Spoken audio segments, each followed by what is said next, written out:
let me start with you, Sir Richard. I've been reading what you've been saying about this. The country's in a mess. You believe we should have a second referendum. Why? I don't believe the public realised what a mess their vote would cost. I think that, in the last 2 days, bank shares, some of them have gone down by as much as 50%. 2 trillion got wiped off the global stock markets. The pound has collapsed to its lowest level in 30 years.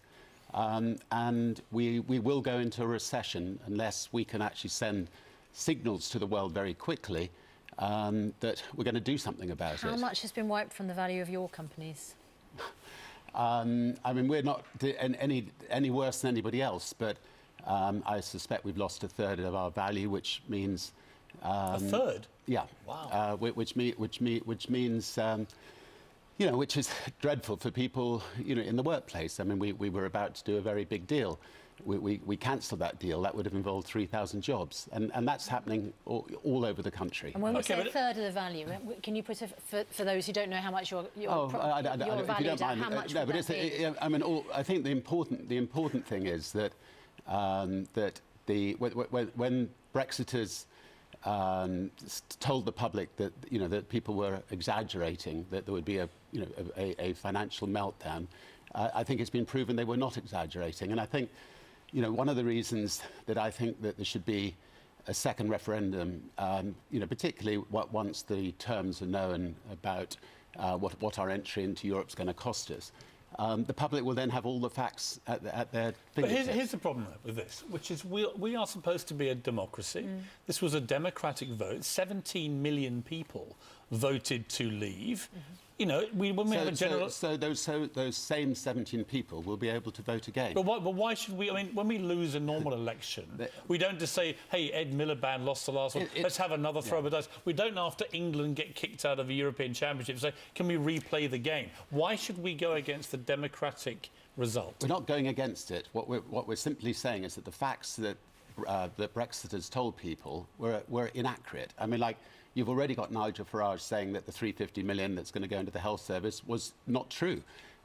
You've got other people who were for Brexit saying, yes, we accept we cannot stop immigration if we do this. So all I'm saying is, look, this country is going to go into recession. I mean, 2 of the worst days ever. Banks, being pounded means they're not going to lend money. We're going to go into recession. And that was based on people being told this would not happen. Do not worry.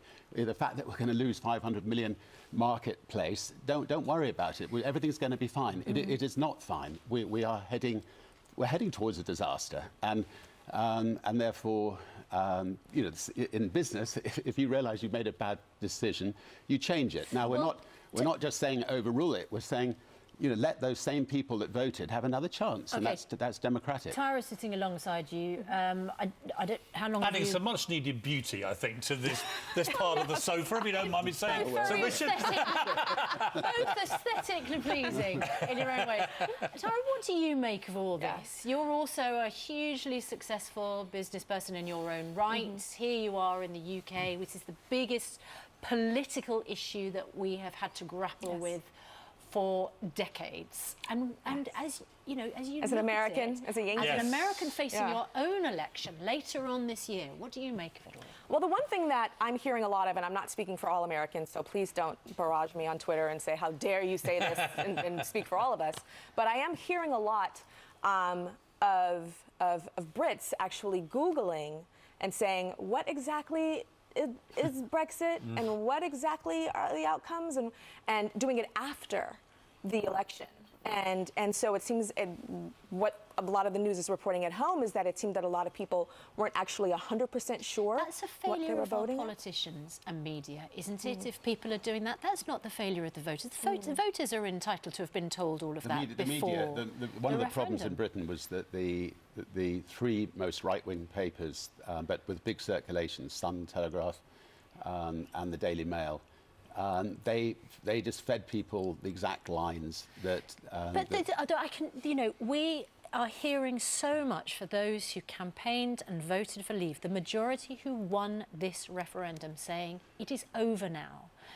It is, the Remain side lost. It is time, to suck it up. I mean, that's fine, and just watch Great Britain go down the tubes. I mean, so if something is, if an awful mistake's been made, a bold politician will stand up and find a way out of it. I believe the other big effect of this election is not what's happened in Britain, but what will happen in the rest of Europe. I mean, in the rest of the EU, Eurosceptic parties never talked about leaving the EU, now they are. An opinion poll in the Netherlands said that a majority there now want to leave. So we may well be close